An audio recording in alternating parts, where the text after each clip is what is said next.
Well, the Kenyan government is embroiled in a protracted legal battle with conservationists over the proposed construction of the standard gauge railway. Africa 54's Esther Githui-Ewart reports. The deal to construct the railway was signed between Kenya and China in 2013, with Kenya's President Uhuru Kenyatta officially launching the construction. Upon completion of the standard gauge railway line, transport costs in the region are expected to reduce by more than 60%. This in turn will spur expanded production and reduce the cost of goods and services. This dividend is the prize we seek for East Africa. But public protests against the agreement continues to grow, with conservationists saying it will encroach on the wildlife.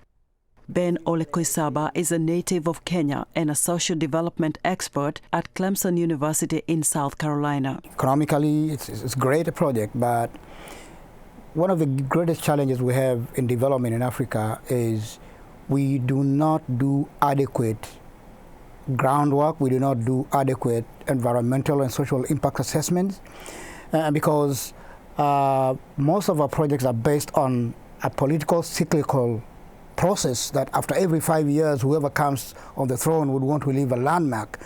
That brings in a lot of unintended consequences, as you can see on the railway. Construction of the railway would also cut a swath of 6 kilometers through Nairobi's National Park, disrupting the wildlife. Nairobi National Park is a tragedy. The Maasai gave out that land to conserve as a national heritage.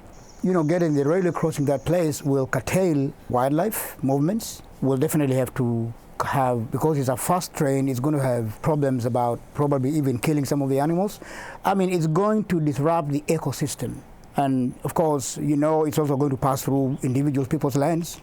These communities were not consulted. It's going to have an impact on their livelihoods too. Animal rights activists and conservationists have been united in staging protests, and there are several court cases pending against the construction of the standard gauge railway. Where are we at this point? Is this going to stop because of the protests, or is the railway going to be built as planned? Definitely the government is going to push it down the throats of the people, because Kenya owes China $318 billion. It's going to be a very painful process for the government, for the investors, and for the communities that would want to be adequately involved in the design, in the plan, and even benefit sharing of the project. You said there were no consultations, no groundwork done before the project started, and now there's all this disruption. What next? What is the middle ground in this project? I believe if the government is serious, they need to invest in a consultative process. Koisaba says if the courts rule in favor of constructing the railway, the consequences will be dire, and Kenya will lose the prestigious Nairobi National Park in the heart of the city that has been a source of tourism revenue for years. Esther Githui-Ewart, VOA News, Washington.